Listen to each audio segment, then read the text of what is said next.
Siaka, welcome back, and thank you for helping me get to the bottom of this movie because I really, really need a professional opinion. I watched it. Yeah. I'm confused. I thought it was a hot Yes. mess. And Yes. so, give me a professional opinion. What was that? Okay, there's two things. One, it was just another subpar Netflix movie. And two, we as conservatives got. They literally told us how we got in the movie. If you remember I forget his name, Ali, when he talks about after the Kevin Bacon scene, and they're in the car and they talk about the three steps. First is isolation. Second is disinformation to get people riled up. Now let's look back at how people even talked about this movie.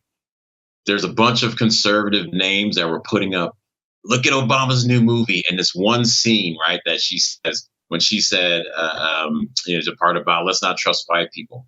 That one scene, and you watch the movie, that didn't come till about an hour and a half into the movie of a 2 hour and 25-minute movie. I wish I could give that time back, but I can't. That didn't come till then. And then all they said, it was like racism and Obama. We know conservatives right now, and Republicans, we're not big fans of Obama.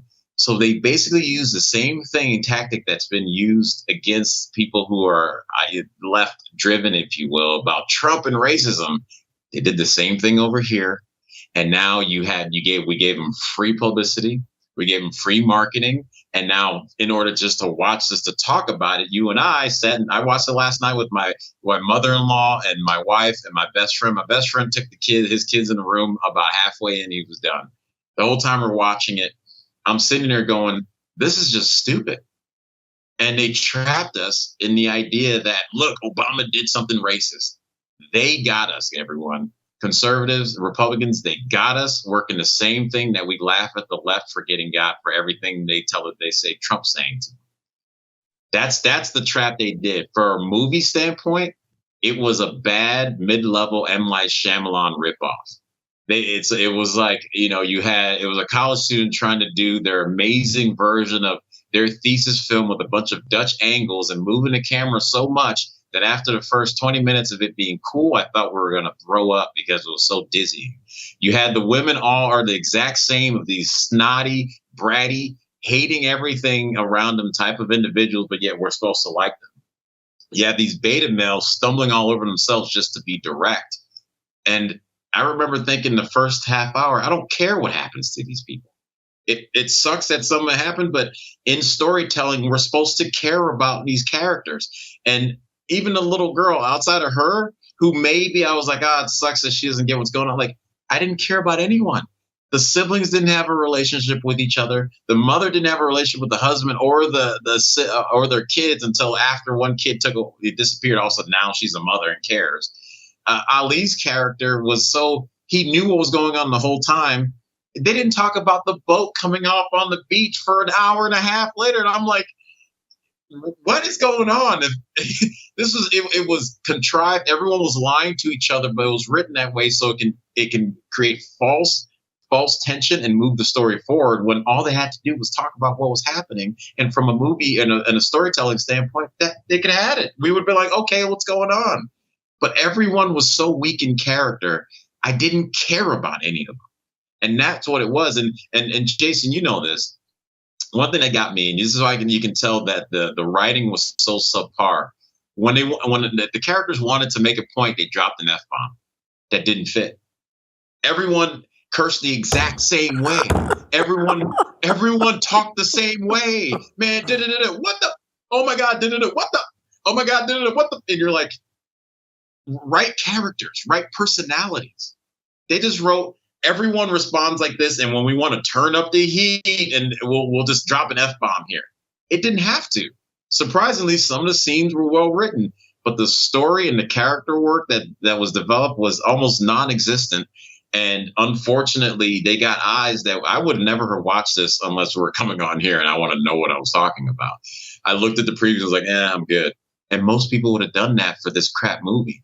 Let me back up just a little bit before I stop this rant. Obama and Michelle, they got fired from that Netflix deal last year because the stuff they were producing they knew was going to suck, right? Like when they do that, doesn't stop production and investment in movies. This movie was already bought and paid for, so it had to come out. Knowing it was going to be another subpar movie, what's a great marketing way to get people to watch it? I don't know. You got one side that hates this guy and thinks he's like the worst thing since since Satan came down for America. Let's say he had something to do with it. Let's take one little clip of the scene, put that out there, and now you have eyes that wouldn't have watched it from the beginning. So we got, and it was just a bad low tier movie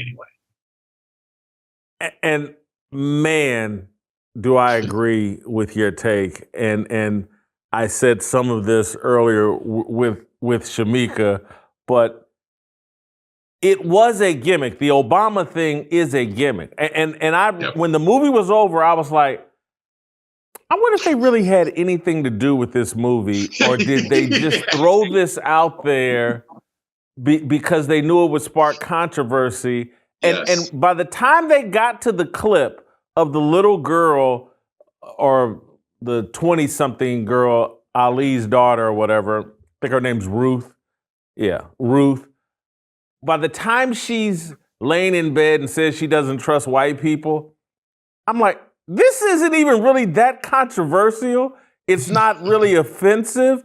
It's nothing. It's nothing. That's like standard in movies of the last 5 to 10 years. They throw that kind of stuff in, and it just wasn't even controversial. And so I don't even know how. And to my credit, I never, when I saw it over Twitter and everybody was complaining a week ago or 10 days ago, I never reacted to it because I was like, And I said, well, I got to see the whole movie and see how they unpack this. Does it even make sense? But by the time I got into the movie, I was like, this movie's horrible, and they needed something to hook us. They needed something to make us want to watch it, talk about it. And so they gave us this little tidbit. And we got. It's just a bad. I'm at a loss. I don't know what the point is. I don't know what I don't know what point they were trying to make in the movie. It was all confusing. And I got Siaka. I can't believe you said the thing about the cursing. I didn't have it framed up the way that you did, but when I watched the movie, I was like, this cursing seems out of place. Everybody's dropping F-bombs. I go, everybody? This is how everybody talks? It just seems. It's forced. I'll give you another thing that I thought right from the beginning. I think they opened the movie, and this is my memory, I'm old, I'm fuzzy, with Julia Roberts and Ethan Hawke, and it's just a little short 2-3 minute scene. And then they come in with this rap music to run the credits or whatever. And I was just like, hold on, you just showed me Julia Roberts and Ethan Hawke, 2 50-something white people, and now rap music is starting this deal off. I was like, and it was pretty kind of hard too. Like it was some of the lyrics I was listening to it, and it started playing. I get up because we had it set up. I had it set up through my computer. I get up and I go and I have to fast forward that part because I was like, this is just stupid. It's out of place. It doesn't fit in here. And to me, it was it was a student film that was painted by numbers. It's that same Hollywood tactic where it's done by committee with producers. But this one is like a guy got his chance to show them who he was. And he was going to be as creative, but be down for the cause at the same time. And you're watching this thing happen. And she starts out, I hate everybody. So I'm like, well, great. I can't wait till she goes. Like, I'm not worried about anything and he's stumbling around like, and then they come out with this song that kicks off. And I'm just like, is this Four Brothers again too? Like, what's going on? Like, it was trying to do a bunch of stuff, but it was just bad. And unfortunately, I'm going to give you another. You got the eyes. Yeah. I'm going to give you another musical choice that just threw me off. I was like, because at the beginning, I'm like, oh, so this is going to be Menace to Society 2.0. and then they show Julia Roberts early in the movie driving around shopping or whatever, and she's listening to some old school R&B, and I was Oh just like, yeah. Oh, how and does this fit her? This is what she would be listening to. It just, I was like, is this Cooley High? One of my favorite movies of all. I didn't I make up your I gotta mind or even make it make I gotta sense. even let's add on that one too. That when they went to the Save the Last Dance moment when they turned on Next later when they were dancing together, and I'm just like, oh no, here we go. Is it going to be the dream? The suburban white woman gets to dance with the brothers of her dream, and all of a sudden that little moment was enough for Masha Ali. I keep forgetting his name, but to go out there and point a gun at a neighbor that he knew from longer than he knew these people to get her kids help. Now all of a sudden, I'm like, what? And he's the one that knows what's going on. It was so bad. It was a bad movie. Let's put it into the bad movie. And conservatives, Republicans, please remember, we got. It's okay.